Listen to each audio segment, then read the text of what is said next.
So there's the whole process of knowing how it's done, and then there's the whole process of being able to do it yourself. But doing the trick yourself is an entirely different challenge. And so the first probably 100 times that I would practice something, it would be absolute trash. But then there will be one time where I get kind of close, and it's like, it's fooling myself of like, oh, that actually works. If you're able to trick yourself, then you're able to know how to trick others. Hi, I'm Adam Bochart, and you're watching Amazing Things.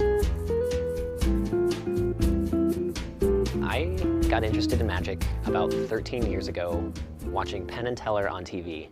I was always mesmerized by the kind of stuff they do, making things look absolutely impossible. And my brother would always tell me how these things are done because he was older than me and could figure this kind of stuff out.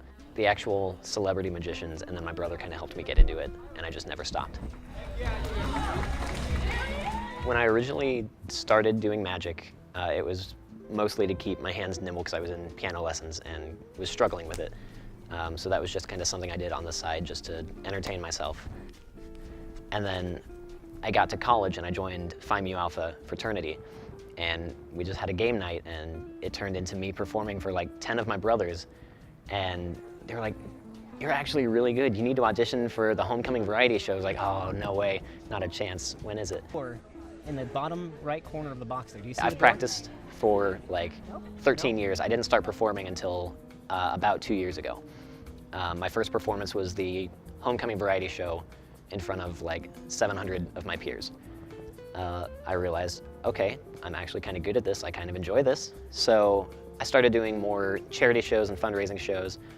They were kind of hit or miss, nothing too exciting, but people started recognizing me at restaurants. People started asking me to come to bars and perform. People just start to recognize me and know that I'll always have something ready if they happen to see me. So from there, I just kind of started doing a few side gigs, every couple months or so. And then I got asked back to perform for the House of Hope Haiti for 2 years. I'm doing variety show again this year. This summer I started doing street performances in Des Moines as a licensed street performer for the state of Iowa, just because. Everything I do is it's more practice, and it's not something that I want to make a career out of. It's not something that I do for the money. The whole reason I started was just to entertain myself, and that's what I'm doing. I'm actually kind of decent at this, and then the further on you go, it just becomes second nature, and then you can start working in the comedy to it. You can start working in the patter and how to interact with somebody else, and then you actually perform it. So much of what I do is based on the comedy aspect as opposed to the magic. I tell people that I'm a comedian that uses magic as a crutch. So I'm a very awkward person, as you could probably tell by now. But I try to work that into my shows and into my humor. So as much as I can interact with you and just make it uncomfortable just to the point of being embarrassing, but it's all going to be directed at me. I want the crowd to be laughing. I want you to be laughing at me with you. My style's very, very self-deprecating, and I will embarrass you, but I will make it at my expense. And I think people really resound to that. So I write all my own material. More often than not, it's the very last minute. But I just try to picture my style of humor. It's a little deadpan, but it's all about timing. It's a little crazy, it's a little unorthodox, but it works, and it's stuff that I think is funny, and more often than not, other people think is funny too. It's more engaging when you can perform for just a small number of people. They can be right on top of you seeing what's going on, and more often than not, the fact that they're closer, while it's scarier for me, the reactions are that much bigger.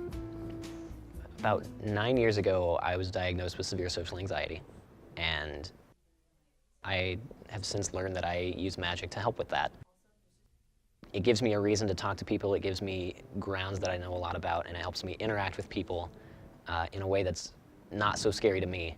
This summer, when I started doing street performances, I was meeting tens to hundreds of people a day, and just, skipping the small talk and just being able to engage with them. I'm more confident, and honestly, I think the summer had a lot to do with that, and just being able to continue building my skills with this and just practice with people. It's just been honestly amazing seeing where I was the night before my first audition to where I've come now. It's taught me to take risks, even small calculated risks, like my first audition. Like, if I hadn't done that, I wouldn't be doing this interview right now. I wouldn't be performing month to month, week to week.